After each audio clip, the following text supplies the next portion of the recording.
Llega el turno de la última presentación antes del descanso. Vamos a hablar de cómo la nube dominará el espacio de la inteligencia artificial con Juan María Aramburu de Kepler. Bienvenido Juan María. Puedes subir por aquí. Muy buenas.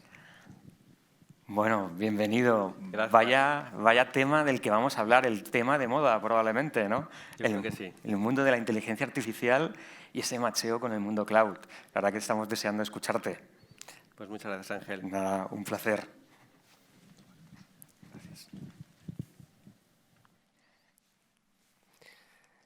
Buenos días a todos. Soy Juan Aramburu. No sé si la presentación está ya preparada. Ahí está. Soy Juan Aramburu, director general de Kepler, fundador de Kepler. Yo creo que muchos de vosotros venís a este tipo de eventos para escuchar a expertos que han estado hablando de sus experiencias. Yo también vengo a hablar de mi experiencia después de haber trabajado 24 años en el sector de tecnología, 12 de los cuales han estado relacionados tanto con datos como con nube pública, y contaros por qué mi visión es que la nube dominará el espacio de la inteligencia artificial. De los 12 años, aparte de los 12 años que llevo trabajando con el ámbito de la nube y con la tecnología, llevo todavía más años haciendo cosas como esta, ¿no? Me encanta el Lego. Lego, sabéis que es un juguete, aunque algunos dirían que es otra cosa, que lo que permite es hacer cosas muy bonitas con pequeñas piececitas que se combinan pues, para montar cosas como estos 3 sets que tengo aquí en la presentación, que son los últimos que he montado, que tengo en mi casa, y que bueno, yo creo que son muy bonitos. Y además es muy relajante, sinceramente, a veces, y estar montándolos. Y hoy os quiero hablar un poco de cómo se parece el Lego a la nube, e intentar un poco explicaros por qué, si alguno de vosotros estáis tomando una decisión acerca de qué plataforma utilizar, si comprarme una plataforma en mi CPD o un producto de mercado licenciado o tal, por qué creo que la nube es una apuesta segura, ¿vale? ¿Para qué utilizamos la nube? Porque la nube es una tecnología, pero se utiliza para algo. Hemos estado hablando en estas sesiones de diferentes casos de uso y os quería presentar el concepto del flywheel, ¿no? El flywheel o el círculo virtuoso de los datos. Este es un poco cómo entiendo yo el cómo los datos potencian la posibilidad de que seamos más competitivos en nuestras compañías y que además reduzcamos los costes operacionales. Como podéis ver aquí, pues una mayor cantidad de datos incrementa la posibilidad de hacer analítica avanzada, machine learning, inteligencia artificial, lo cual nos permite mejorar nuestros productos, lo cual nos permite tener más usuarios con una mejor experiencia de cliente, lo cual hace que tengamos más datos. Pero es que además la inteligencia artificial nos permite también el mejorar nuestros costes operativos, la eficiencia operativa, tener un mejor margen, aportar un mayor valor, por tanto, a nuestros clientes y tener más clientes, ¿no? Por lo cual, es un círculo virtuoso. Si os interesa conocer otro tipo de flywheels más específicos de empresas, hay uno muy interesante que diseñó Jeff Bezos para Amazon, que indica cómo la experiencia de usuario mejora el tráfico en los portales de Amazon, que mejora la cantidad de información que tienen.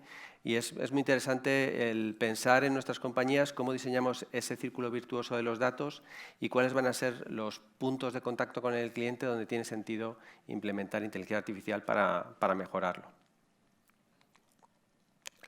Otro factor importante que yo creo que es el que deberíais tener todos en cuenta a la hora de decidir una plataforma, cualquier tipo de tecnología, es cuánto está invirtiendo ese proveedor en I+D.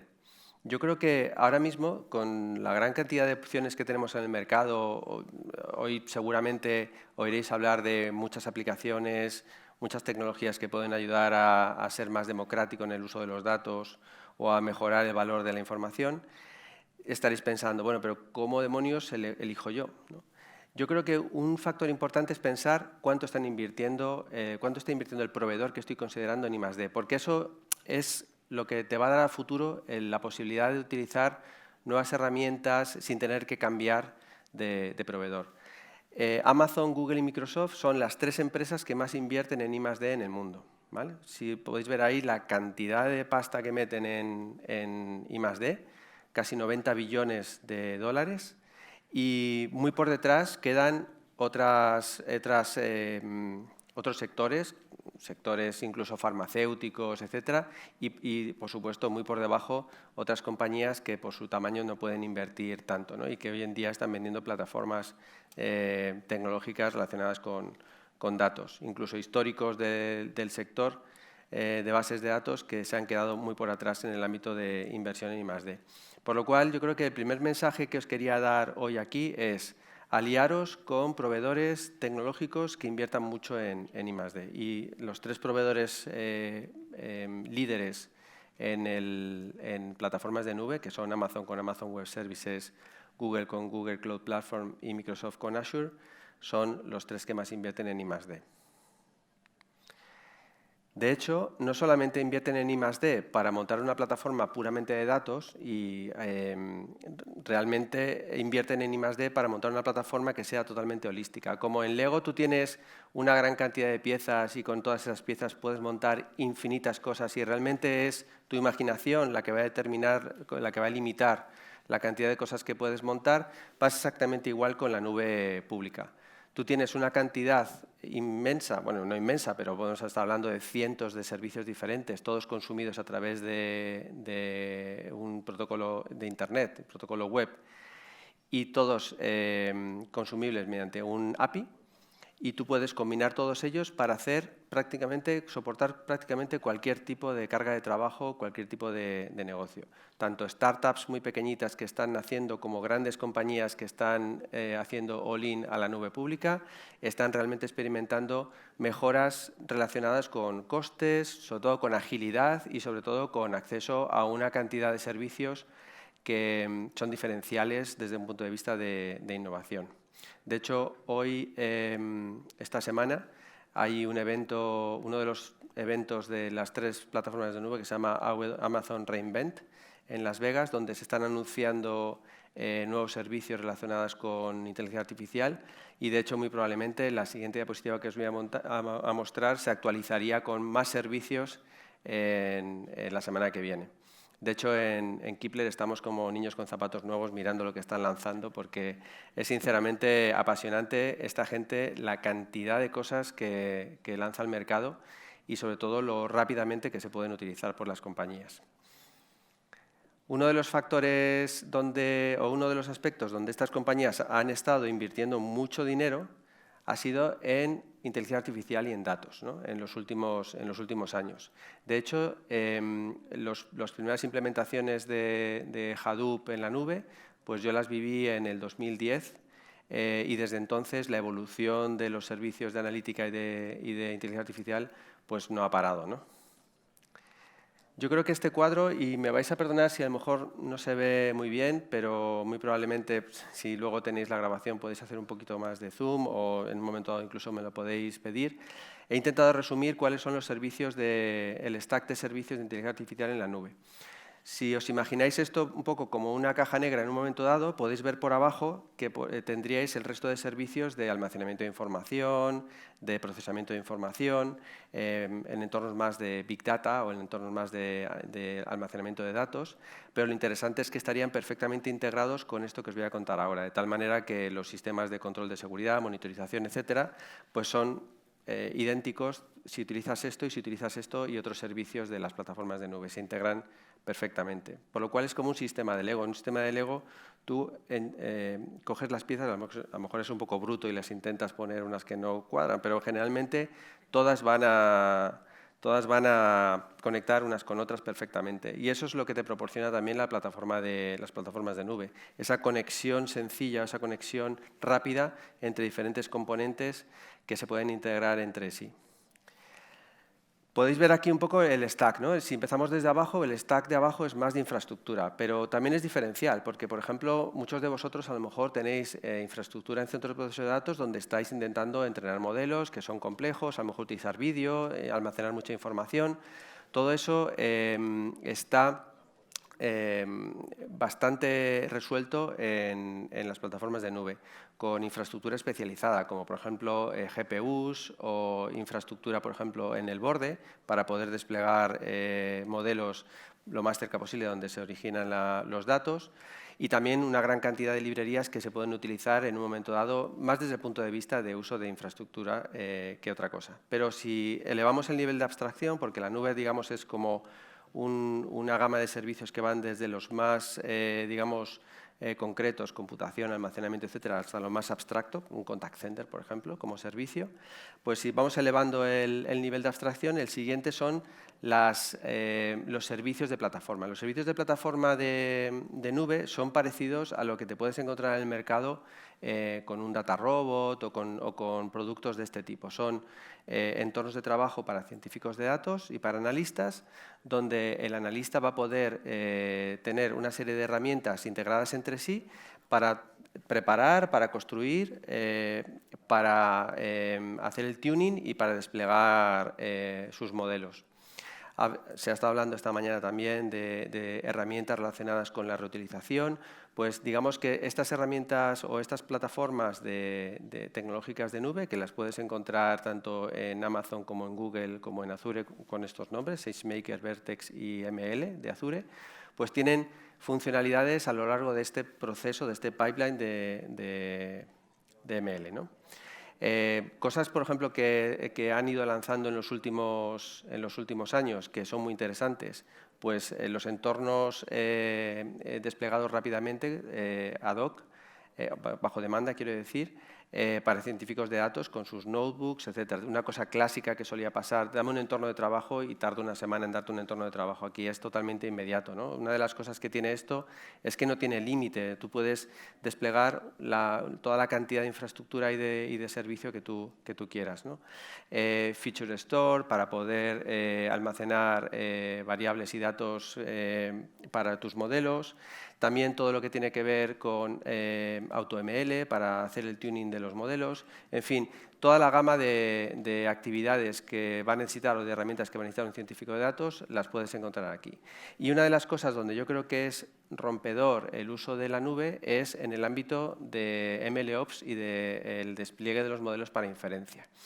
Aprovechando la capacidad que tiene la nube de ser elástica y de tener unas capacidades que dependen, que realmente están alineadas con lo que tú necesitas, pues puedes perfectamente automatizar todo el proceso de despliegue de los modelos, de entrenamiento, despliegue de los modelos, y puedes además integrarlo con procesos de monitorización y procesos de modelos y procesos de despliegue en entornos de microservicios o donde tú quieras, ¿no? Al final, de nuevo, esas piezas de Lego que tú puedes juntar no solamente son en este ámbito, sino son también en el ámbito de la computación y se puede aprovechar esas capacidades, ¿no? Y luego, finalmente, lo estuve contando la semana pasada, actualmente conté unos 60 servicios de aplicación que los proveedores de nube están desplegando con el objetivo de hacer más sencillo todavía el uso de ML, ¿no? O sea, ya estamos hablando de servicios donde tú te metes en la consola de uno de estos proveedores, por ejemplo, en la de Google Cloud Platform, metes una factura en un interfaz y te saca todos los detalles de la factura, ¿no? En modo texto y estructurados para que tú puedas luego hacer lo que quieras con ello, ¿no? O lo consumes a través de un API, tú puedes perfectamente a través de ese API mandar el documento de la factura y que te devuelva pues, un XML o lo que sea con los datos de esa factura para que tú puedas luego conciliarla con tu SAP o hacer lo que te dé la gana.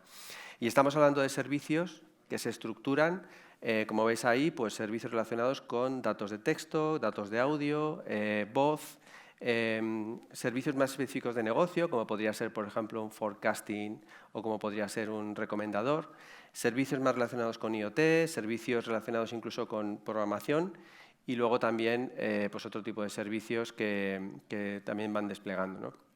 Como os comento, conté unos 60, seguramente después del reInvent de esta semana pues habrá 5 o 6 más, ¿no? Como servicios un poco también interesantes pueden ser detección de fraude en transacciones bancarias. Ahí digamos que estas plataformas están intentando ser también muy quirúrgicas a la hora de ayudar a las compañías a desplegar modelos que les ayuden en su negocio, ¿no? Así que, bueno, tenemos este stack de servicios de IA en la nube. Ahora, ¿cómo desplegamos todo esto? ¿Cómo lo utilizamos para realmente implementar casos de uso?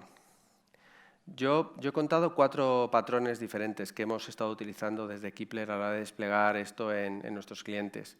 En ocasiones nuestro cliente quiere coger y hacer una migración desde una plataforma existente en una plataforma para sus científicos de datos que sea holística, que vaya hasta lo que es el despliegue de los modelos, por ejemplo, pues desplegando un SageMaker o desplegando un Vertex completo, en donde podría ser muy parecido a lo que se puede hacer con una plataforma pues, tipo DataRobot o plataformas de este tipo, donde los científicos de datos tienen sus entornos y trabajan en ese entorno, ¿no? Luego, otro tipo de patrón o de despliegue que nosotros hemos desplegado ha sido los productos dentro como un API, ¿no? El SageMaker o Vertex o estas plataformas también son apificadas, por lo cual tú puedes utilizar un API para entrenar modelos, para hacer la inferencia, y en ese sentido pues puedes consumirlos perfectamente vía API, sin ningún tipo de interfaz, ¿no? O puedes integrar partes de esos productos, por ejemplo, el sistema de MLOps, con otros componentes que a ti te interese porque a tus científicos de datos les gusta más, ¿no? Por ejemplo, pues utilizar MLflow, utilizar otras tecnologías e ir integrándolas. Como al final todos estos componentes no dejan de ser esas pequeñas piececitas de Lego y son apificadas, pues siempre las puedes integrar con otro tipo de herramientas. Y finalmente, los servicios preentrenados que os he comentado antes, ¿no? Que en muchas ocasiones pues ya tienen un grado de determinación suficiente como para que sea muy rápido hacer una prueba de concepto e incluso hacer un rollout de un modelo de este tipo.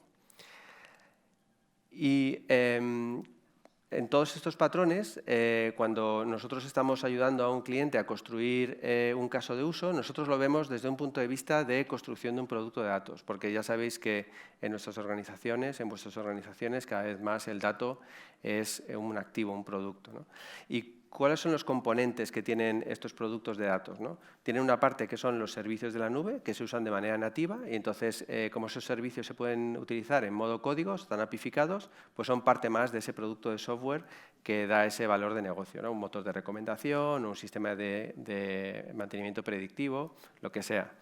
Luego una parte de automatización, todo lo que tiene que ver con flujos de datos, todo lo que tiene que ver con el levantamiento de infraestructura para poder hacer la inferencia, todo lo que tiene que ver con los entrenamientos, se puede automatizar también perfectamente, incluyendo los reentrenamientos y la monitorización. Luego los datos imprescindibles, la lógica de negocio específica para poder, por ejemplo, determinar umbrales o alarmas o cualquier tipo de lógica de negocio que se quiera implementar, y finalmente el interfaz, ¿no? Con el objetivo de negocio siempre por detrás. Al final, no la tecnología por la tecnología, sino empezando por realmente cuál es el indicador de negocio que queremos mejorar. Esta mañana se hablaba mucho de la reutilización y yo creo que la posibilidad de montar los casos de uso en nuestras organizaciones utilizando nube pública, que realmente tiene la posibilidad de reutilizarse, como os he comentado, por su naturaleza, ¿no? Por su naturaleza de diferentes servicios, yo creo que es muy interesante. Y luego, finalmente, os quería hablar de algunos ejemplos de productos de datos usando servicios de inteligencia artificial en nube pública. Estos son unos pocos que he recopilado, pero realmente, y que hemos hecho en clientes, que realmente hay muchos más, ¿no? Como os comentaba con Lego, igual, tú tienes las piezas y la imaginación es el límite, ¿no? Pues en este caso es algo parecido. Aquí podéis ver, por ejemplo, algunos, gestión inteligente de documentos, todo lo que tiene que ver con procesamiento del lenguaje natural. Claro, no os podéis imaginar cuando tú te compras una Alexa o te compras un Google Nest, que la información que tú le estás dando también sirve para entrenar sus propios modelos de reconocimiento de lenguaje natural, ¿no? Entonces, realmente imaginaos la cantidad de millones de personas que están entrenando esos modelos todos los días. Por lo cual, pues también eso ayuda a que sean bastante más precisos y bastante más escalables que otros productos. O check-in automático, hablábamos también del tema de face recognition, pues también la posibilidad de ahorrar dinero y en el proceso de check-in en hoteles gracias al reconocimiento facial. O todo lo que tiene que ver con el ahorro de costes de distribución y logísticos derivados del forecasting de la predicción de ventas, o mantenimiento predictivo, muchísimos datos en el ámbito de manufacturing, industria, no están siendo utilizados, desde mi punto de vista, todavía bien para poder hacer predicciones y para poder optimizar el negocio. Reducción de fraude o incremento de ventas online gracias a motores de recomendación. Realmente estos son unos pocos, pero si tuviera que poner muñequitos de Lego aquí para todos los que se me ocurrían, pues no me cabrían. Yo creo que posiblemente Lego me denunciaría por infringir derechos de propiedad intelectual, así que nada. Luego comprad Lego, por favor, porque si no... Bueno, ya tenemos nuestro primer producto de datos y fenomenal. Oye, hemos conseguido hacer en muy poquito tiempo, porque hemos utilizado ese servicio que va vía API, lo hemos integrado con un repositorio, una base de datos sencillita en Amazon, en Azure, en Google. Tenemos un primer producto de datos que además escala bien, pero ¿es realmente eso suficiente? Yo siempre he visto el producto de datos un poco como la guinda del pastel, ¿no? Cuando os embarquéis en ese viaje de empezar a utilizar la nube, podéis empezar a utilizarla fácilmente gracias a estos servicios que están siendo desplegados por las plataformas de nube, pero yo creo que es importante que penséis también en cómo vais a hacer el gobierno de la nube y cómo vais a hacer el gobierno del dato para luego poder implementar esos procesos adecuadamente y que realmente la construcción de los productos de datos tenga sentido en vuestra compañía, ¿no? Y bueno, ya finalmente, porque se me ha acabado el tiempo, comentaros que en Keepler estamos a vuestra disposición para ayudaros en esta transición, en este viaje en el uso de la nube pública para mejorar e incrementar el valor de vuestra información, para entrar en ese flywheel que os comenté al principio, en ese círculo virtuoso de los datos y que en ese sentido, pues, con cualquiera de las 3 plataformas de nube os podremos ayudar a construir esos productos de datos que aporten valor a vuestro negocio. Y nada más por mi parte. Agradeceros vuestra atención. Muchas gracias, Juanma. Pues si alguien tiene alguna pregunta, que levante la mano. Yo tengo varias, tengo varias. Y si no, pues Ángel tiene muchas, como siempre. Ángel, me ha encantado además la parte del mundo cloud con las piezas de Lego, es que encaja. ¿Te gusta perfecto, también Lego ¿no? a ti o no? Sí, vamos, claro. Somos como niños. Por supuesto. Yo voy a ser ahí, voy a tirar un poquito del hilo, voy a ser un poquito malo. Muy bien. Las piezas de Lego tienen colores. Sí. Las clouds también las están teniendo, ¿no? Efectivamente. ¿Alguna preferencia en alguno de los colores que vemos a día de hoy? Pues realmente yo creo que entre las 3 plataformas que hemos hablado, las 3 proveedores, es hoy en día bastante complicado elegir. Las 3 se han puesto a un nivel muy similar. Yo diría que también desde el punto de vista de elección, aparte obviamente del nivel de inversión que hay, el tiempo que llevan operando, ¿no? Ya sabéis que Amazon lleva operando más tiempo que las otras, pueden tener más madurez en algunos casos, pero ya te digo, las 3 se han puesto a un nivel que realmente cualquiera de las 3 las hemos visto desplegadas para casos de uso críticos, de emisión crítica en cualquier compañía, cualquier tipo de compañía. Van las compañías cada vez a un entorno más multicloud, tratan de utilizarla, es verdad que siempre luego es un pareto, ¿no? Puedes tener ahí tu 80-20, ¿no? Sí. Pero se está empezando a jugar con esa combinación de colores, modo arcoiris, o todavía se selecciona y prefieren una, van testando. ¿Cómo ves el proceso, ¿no? Desde tu experiencia? Yo creo que uno de los miedos que siempre ha habido a la hora de utilizar una tecnología ha sido el vendor lock-in, pero ese vendor lock-in ha existido siempre desde que empezamos a comprar las primeras bases de datos relacionales y nos casamos con ese proveedor de logotipo con una O y tal, desde hace muchos años. Entonces yo os diría que las compañías que están siendo más exitosas en el uso de la nube están haciendo primero un all-in a la nube y segundo están utilizando una única plataforma. La complejidad de utilizar varias plataformas a la vez y la integración entre esas plataformas es un punto más de complejidad que yo creo que tampoco tiene sentido tener. Por lo cual nosotros apostamos por all-in a la nube y con una única plataforma. Cualquiera de las 3 plataformas que hemos comentado podría ser válida. Muy interesante. Y ya finalizando también, hablabas de las piezas de Lego, también tienen diferentes formas. Sí. La parte de la apificación, los servicios cognitivos, es realmente sorprendente, ¿no? Este nivel de evolución que están teniendo, ¿no? El año pasado parece que estaba muy de moda toda la parte de knowledge mining, parece que fue una irrupción. Sí. Este año ¿Pronosticas algo? ¿Cómo piensas que es ese primer efecto que estás mirando? ¿Cómo lo ves, ¿no? ¿Qué parte de APIs realmente te parecen sorprendentes? Pues yo te diría que se van a lanzar más APIs, claramente, van a ser más centradas en aspectos específicos de negocio que pueden mejorarse, pero lo interesante no es tanto eso, sino cómo va a cambiar el rol o la importancia del rol del científico de datos versus el ingeniero de inteligencia artificial, el técnico. Porque ya estas tecnologías están permitiendo que prácticamente sin un científico de datos se puedan hacer muchas cosas. El AutoML. Entonces, ahí hay un reto, exactamente, hay un reto en el que los científicos de datos pues, van a tener que aportar o van a aportar valor en muchos ámbitos también, pero yo creo que van a haber restado de alguna manera también ese protagonismo por lo que están haciendo estos proveedores de nube, que es facilitar el acceso a modelos de una manera tremenda. Claro, la verdad que te lo agradezco. Me ha encantado además porque la siguiente pregunta además iba en la línea del AutoML. Estamos automatizando, inteligencia artificial, nos dedicamos a eso. El Data Science, puede ser que nosotros mismos estemos empezando a automatizar trabajos que ya hacíamos. ¿Cómo ves esa combinación, no?